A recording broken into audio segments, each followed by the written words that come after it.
Okay, I want you to just think about a number for a second. Go on. $1 million. Right.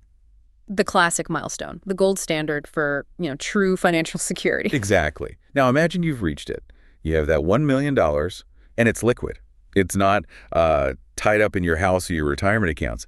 It's there. The spreadsheet says you've won. The math is settled. You've made it. You should feel secure. You should feel totally free. But here's the twist. A recent study looked at people in this exact position, actual millionaires, and found that nearly half of them, a staggering 42%. 42, wow.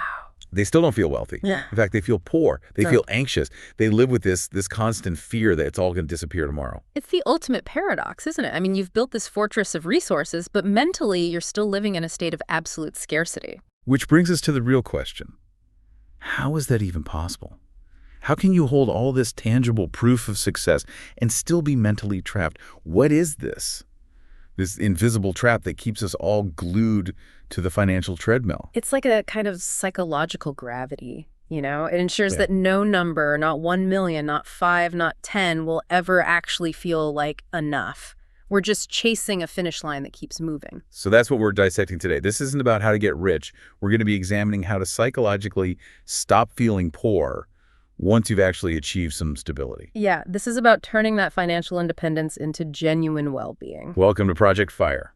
We're really focusing on the mindset that can sabotage the very freedom we're all working so hard to achieve. Okay, let's unpack this. I think the best place to start is with a concept that is, well, it's just so frustrating for high achievers because it feels like a design flaw in our own brains. You're talking about the hedonic treadmill. The hedonic treadmill, yeah. It's also called hedonic adaptation, and it's really the primal foundational reason why that new salary, that new net worth, even $1 million, eventually just feels like not enough. It's because we're basically evolved for survival, Yeah. not for sustained happiness. Exactly. I mean, think about it from an evolutionary standpoint. Adaptation was critical. Right, for our ancestors. For our hunter-gatherer ancestors, yeah. Something good happens, they find food, a safe place to sleep, they get a rush of positive emotion. It reinforces that good behavior. But if that feeling, that bliss, lasted forever. They'd stop trying, they'd stop looking for the next meal, stop preparing for winter. So the brain is hardwired to experience success, enjoy it for a bit, and then reset. Reset back to neutral. Back to a neutral baseline, always looking for the next thing. That's why the excitement of a big promotion or, buying a new car fades so quickly. Your brain just goes, okay, this is normal now. The new normal isn't special anymore. It's not. And that's great for resilience. It helps us bounce back from bad stuff. But it is just disastrous when you're chasing long-term financial happiness. Because the goalposts just keep shifting. You hit a target, the happiness fades, and you immediately start thinking, okay, the next goal. That's the one that will make me happy for good. It's an infinite loop, and it feeds directly into the most destructive financial habit we see, especially among high earners. Lifestyle creep. Lifestyle creep. It's so insidious because it feels like you're making progress. You earn more so. You start eating at nicer places. You move to a better neighborhood. Things that were once luxuries suddenly feel like necessities. Absolute necessities. And this creates what we call the illusion of progress. Let's say you double your income over, 5 years? Which is a huge success. You should feel twice as rich. You should feel incredibly secure, but if your spending the creep rises just as fast, you upgrade the car, you get a bigger mortgage. And you feel like you've made no real financial progress at all. Yep. None. You've just got a higher burn rate. Your gross income looks amazing, but your savings rate, which is the real engine of wealth for the FIRE community, is completely flat. You're just running in place on a much more expensive treadmill. And it is exhausting. People think, if I could just make another $30,000 a year, I'd be set. But as soon as they get it, the goalposts move again. Now it's $50,000. The definition of enough is never, ever stable. And this is what creates that chronic financial anxiety, even in people who are objectively killing it. They get focused on the consumer stuff, the new phone, the kitchen remodel, where the pleasure is so fleeting. It is. And it's because of that rapid hedonic adaptation. That focus on material things consistently distracts from the real long-term payoff, which is, genuine security and time. So the research on this is pretty clear, right? We should be shifting our spending. Absolutely. Spending on experiences, travel, learning a new skill, just doing things with people you care about, that provides a much more durable kind of happiness than just buying more stuff. Why is that? Why are experiences more resistant to the treadmill? Well, because experiences become a part of who you are. They become part of your story, your identity. And they often involve social connection, which is a huge driver of well-being. The thrill of a new watch is gone in a week. Totally. But the memory of, say, climbing a mountain with your friends, that lasts for decades. It actually enhances how you see yourself. It's a mental resource that doesn't really fade. That is such a key distinction. Okay, so if just earning more doesn't work because of this treadmill, what's the deeper psychological mistake we're making? What causes us to keep moving those goalposts and ensuring we never really feel like we have enough? Well, that mistake is what we call living inside the abundance scarcity cycle itself. The cycle that traps the millionaire who feels broke. Exactly that. It's this internal feedback loop where feelings of anxiety, that scarcity mindset, even when it's completely unfounded, Right. it triggers this intense fixation on earning more or saving more. That becomes the only solution you can see. So the anxiety about maybe losing money makes you chase more money, but the act of chasing it just reinforces the anxiety. It's a self-perpetuating loop. And what's so damaging about it is that this fixation on money starts to crowd out everything else in your life that actually brings you well-being. Like your health or your relationship. Precisely. People sacrifice their physical health, they neglect their family, they give up all their leisure time, all to chase this imaginary future where they believe money won't be a problem anymore. So they're making themselves miserable today to prevent a future poverty that the math says is probably never going to happen. And that really gets to the core conflict for a lot of people in the FIRE community. It's not about managing a real fear like, I can't pay my rent. It's about managing a perceived fear. What if I run out of money someday? And so highly stable people get obsessed with their financial position, and it comes at the expense of their actual health and happiness. They're trying to use a financial tool, money, to fix what is really an emotional problem. And that emotional problem is often driven by something much deeper than a bank balance, right? It's these money scripts we all have. That's right. Money scripts are the hidden software running our financial lives. They're these unconscious beliefs about money that we usually pick up in childhood, often from our families. They're the lens we see our net worth through. Exactly. And they determine whether you feel rich or poor no matter what the numbers say. If you don't figure out your script, no amount of budgeting is going to fix the self-sabotage. Let's talk about a couple of these scripts. The first one you mentioned is money worship. Money worship. This is the belief that, above all else, more money will make you happier. People with this script truly believe that money is the solution to all of their problems. Which, sounds pretty motivating if you're just starting out on your FIRE journey. Yeah. It can drive you to work really hard. It does. But there's a huge contradiction baked into the money worship script. It's the engine of the whole scarcity cycle. What was the contradiction? At the same time they believe money will solve everything, they also tend to believe that there will never be enough money. Wait, so you believe money is the only answer, but you also believe you can never have enough of it. You've just locked yourself into an eternal, unsolvable, and deeply stressful chase. Wow. And it drives all sorts of problematic behaviors: compulsive buying, hoarding, workaholism, taking on way too much risk, all because you're chasing a goal that keeps receding. That workaholism piece is huge in high-income fields.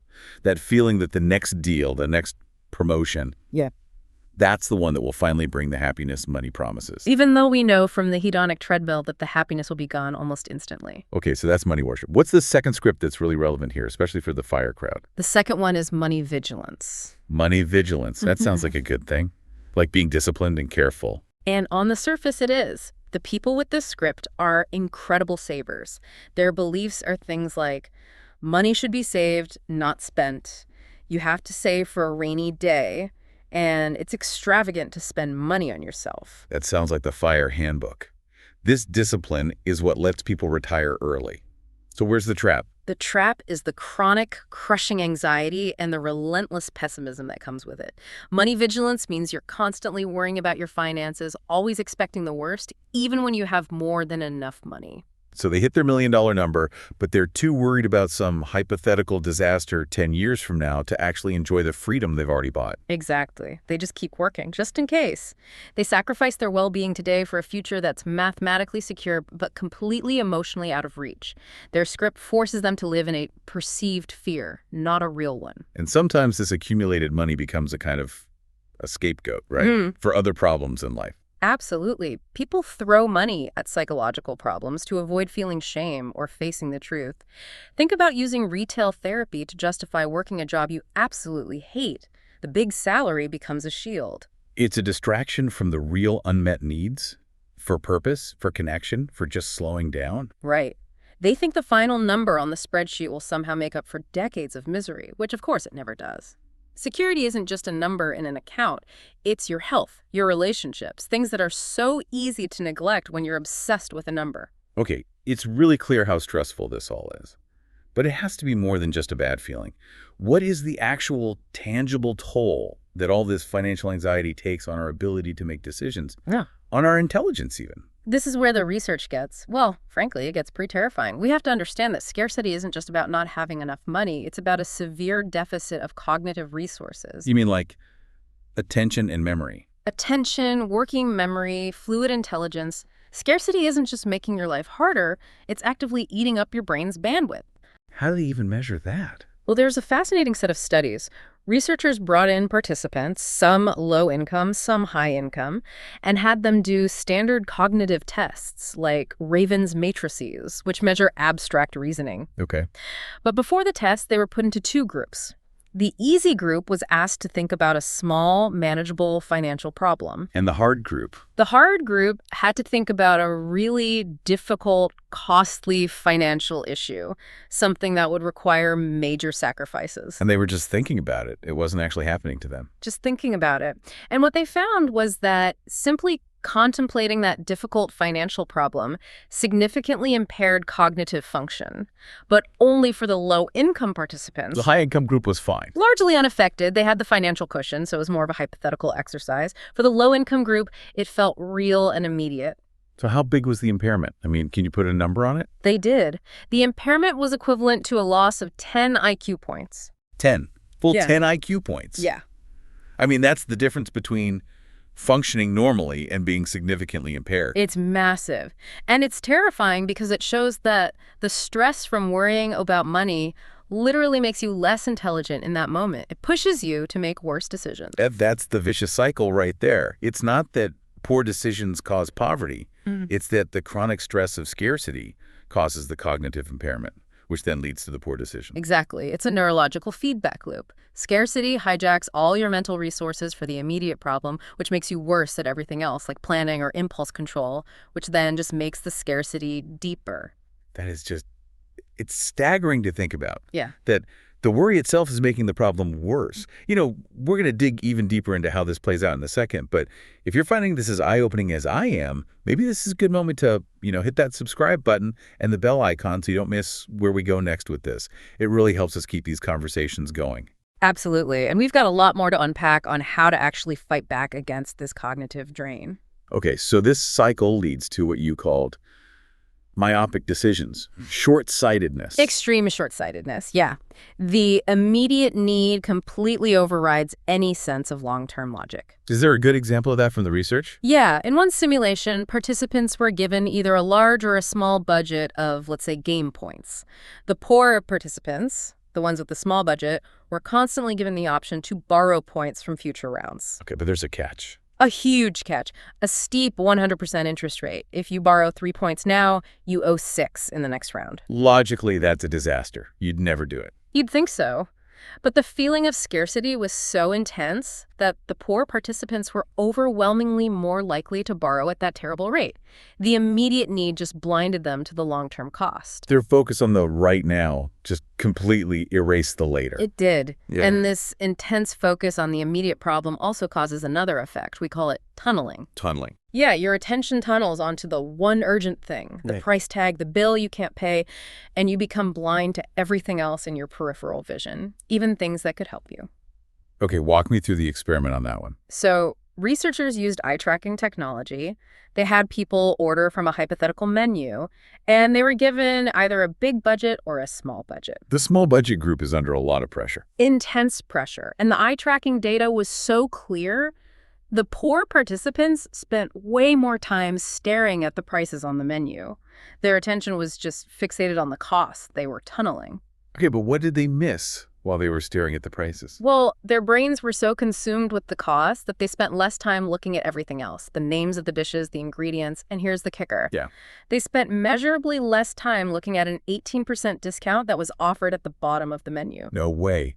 The very people who needed the discount the most were the least likely to even see it. Because the cognitive load of their scarcity made them blind to the solution right in front of them. That's the tragic irony of the scarcity cycle in action. It makes you neglect the very opportunities that could help you escape. And this must affect bigger, long-term decisions too, right? Like investing, things that are central to FIRE. Oh, absolutely. Because scarcity thinking is tied directly to physiological stress. We're talking about cortisol, the main stress hormone. And when cortisol is high, it makes you much more risk-averse. Now, being risk-averse can be smart in investing. It can be. But this isn't prudent, calculated risk management. This is fear-driven paralysis. It stops people from making good long-term investments in the market, in their education, in their careers, because they become so terrified of losing the little they have. They prioritize not losing over the potential to gain. Exactly. And at the same time, the stress also ramps up something called temporal discounting. Temporal discounting. That's basically choosing a small reward now over a bigger reward later. You got it.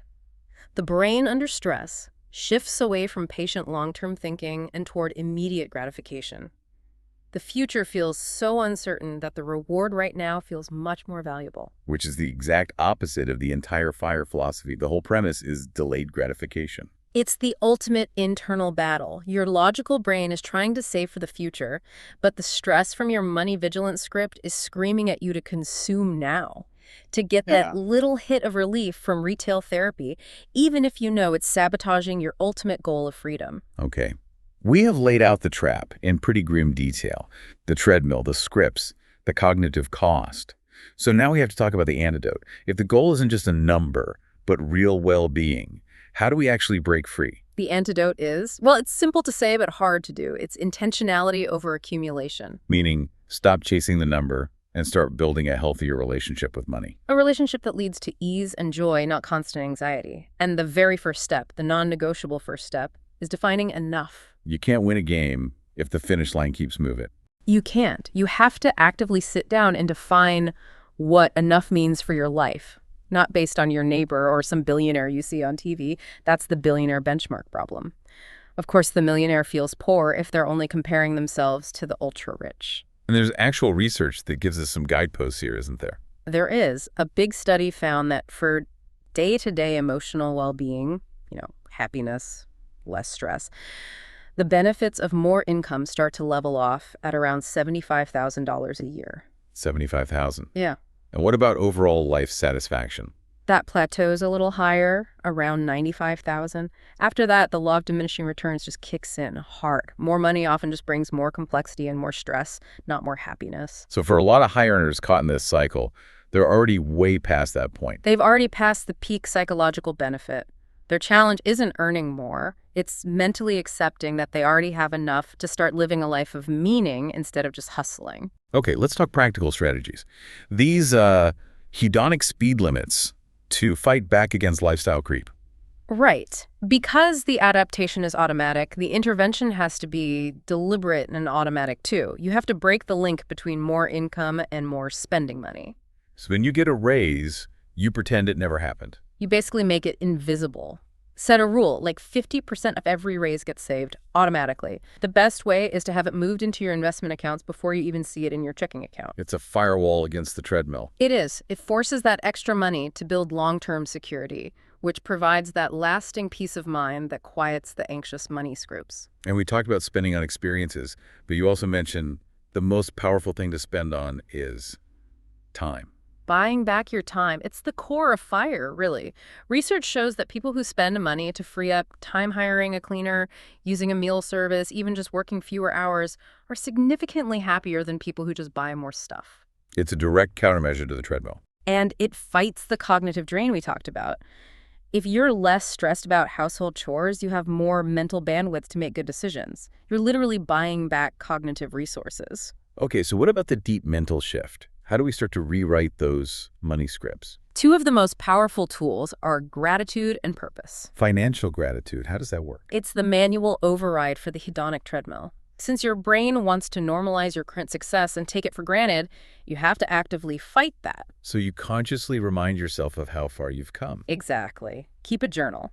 Regularly reflect on past financial wins. Think about how you felt a year ago versus today. This practice stops your current wealth from just becoming a boring new baseline. It keeps it feeling like a win. And then there's purpose. Redefining wealth as more than just a net worth number. It has to be. You have to use your money in ways that align with your deepest values. That could be charity, helping your family, funding a creative project. When money serves a purpose beyond just accumulation, it stops being a source of anxiety and becomes a tool for well-being. I want to go back to that terrifying stat for a minute, the 10 IQ point drop. Yeah. You mentioned a cognitive tool to fight that directly, self-affirmation. Right. Since we know financial anxiety drains your mental resources, we need a way to quickly refill the tank. Self-affirmation is a surprisingly powerful way to do that. How can a simple mental exercise restore lost brain power? It works by restoring your sense of self-integrity. The exercise is simple. You just take a moment to write about or reflect on a personal success, a time you felt really competent and proud. So just thinking about a time you did well pulls your brain out of that scarcity tunnel. It does. It restores the sense of self-worth that the anxiety was stripping away. And in studies, this simple intervention actually counteracted the cognitive impairment. People made measurably better decisions right afterward. It clears out the mental clutter of scarcity so you can actually see the opportunities, like that 18% discount on the menu. It is a quick mental reset to get those 10 IQ points back. It changes the internal conversation from "I'm not enough" to "I am competent," and that lets you engage with your money from a place of strength. We have covered so much ground. We started with that paradox, the millionaire who feels poor, and now we know why it's so real. It's the hedonic treadmill. It's those unconscious money scripts. And we saw that this anxiety isn't just a feeling, it's a cognitive thief. Scarcity thinking literally robs you of your intelligence in the moment and pushes you towards self-defeating behaviors. The entire point of financial independence is choice. It's security. But if the chase for the number makes you sacrifice your health, your relationships, your purpose, you're winning the spreadsheet, but losing at life. The path to fire is built on numbers and logic. But the prize isn't the number. It's the freedom. It's the peace of mind. So we want to leave you with one final thought to take with you. You might be focusing all of your energy right now on accumulating that next $1 million. But if all the data shows that money stops making a big difference to your happiness after a pretty modest income, then maybe the biggest financial challenge you face isn't calculating your net worth. Maybe the biggest challenge is calculating the actual cost of your financial anxiety. How much time, how much health, how much happiness are you willing to pay to reach a number that might already be past its psychological point of diminishing returns? Don't let the script in your head sabotage the freedom you've already bought. Use the stability you've earned intentionally. Use it for well-being, not just for accumulation.